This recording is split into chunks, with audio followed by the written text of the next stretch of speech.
Hello viewers, আসসালামু আলাইকুম। শীত মানে পিঠাফুলি খাওয়ার উৎসব, আর এই উৎসবে শামিল হতে আজ আমি আপনাদের সামনে হাজির হয়েছি ভীষণ মজার একটি পিঠার রেসিপি দুধ ফুলি নিয়ে। তো চলুন রেসিপিটি দেখে নিই। তো সবার প্রথমে আমি নারিকেলের পুর তৈরি করে নিব। এর জন্য চুলায় একটি ফ্রাই প্যান বসিয়ে দিয়ে দিব 2 কাপ পরিমাণ কোরা নারিকেল। এরপর দিয়ে দিব 1 কাপ গুড়, 1 চিমটি লবণ, 4টি এলাচ এবং 2 টুকরো দারুচিনি। এরপর সবগুলো উপকরণ ভালোভাবে মিশিয়ে নেড়ে নেব। বেশ কিছুক্ষণ ভাজার পর নারিকেলের পুর তৈরি হয়ে গিয়েছে। এখন আমি চুলা থেকে নামিয়ে নেব। এই পর্যায়ে চুলায় আরেকটি পাত্র বসিয়ে দিয়ে দিব 2 কাপ পরিমাণ পানি, 1 চা চামচ লবণ।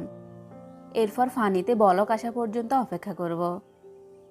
পানিতে বলক এসে গিয়েছে। এই পর্যায়ে দিয়ে দিব 2 কাপ চালের গুঁড়া, 1 কাপ আটা। এরপর ভালোভাবে নেড়েচেড়ে কাই করে নেব।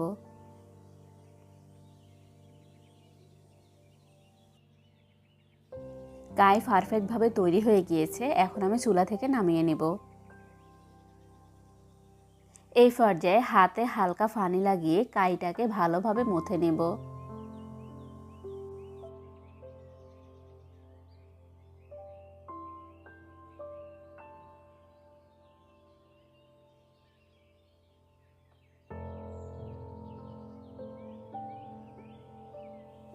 এই পর্যায়ে আমি অল্প একটু গোলা নিয়ে আপনাদেরকে একটি পিঠা তৈরি করে দেখাবো। গোলাটাকে হাতের তালুতে রেখে 2 হাতের সাহায্যে ভালোভাবে গোল করে শেপ করে নেব। এরপর এইভাবে হাতের সাহায্যে চেপে চেপে একটি বাটির মতো করে তৈরি করে নেব।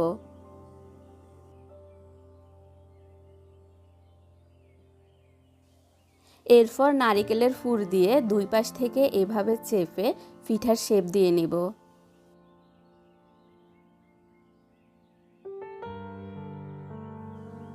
এরপর হাতের সাহায্যে পিঠার ডিজাইন করে নেব।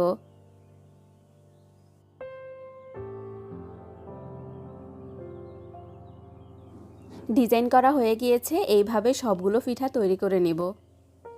এই পর্যায়ে চুলায় আরেকটি পাত্র বসিয়ে দিয়ে দিব 3 টেবিল চামচ চিনি এবং 3 টেবিল চামচ পানি। এরপর চিনি এবং পানির মিশ্রণটাকে নেড়েচেড়ে ক্যারামেল তৈরি করে নেব।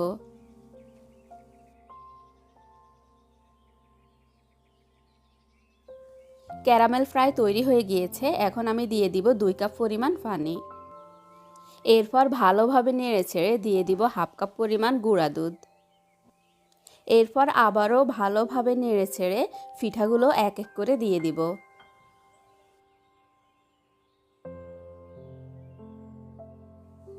সবগুলো পিঠা দেওয়া হয়ে গিয়েছে। এখন আমি 5 মিনিটের জন্য ঢাকনা দিয়ে দিব। 5 মিনিট পর ঢাকনা তুলে পিঠাগুলোকে আলতোভাবে উল্টিয়ে দিতে হবে।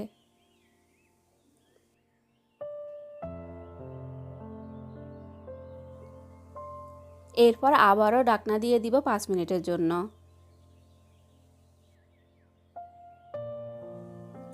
5 মিনিট পর ঢাকনা তুলে নিলাম।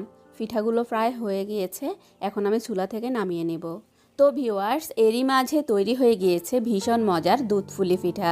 রেসিপিটি ভালো লাগলে এই শীতে বাসায় অবশ্যই তৈরি করবেন। আর এইরকমই সব মজার মজার রেসিপি পেতে আমার চ্যানেলটিকে প্লিজ এখনই সাবস্ক্রাইব করুন।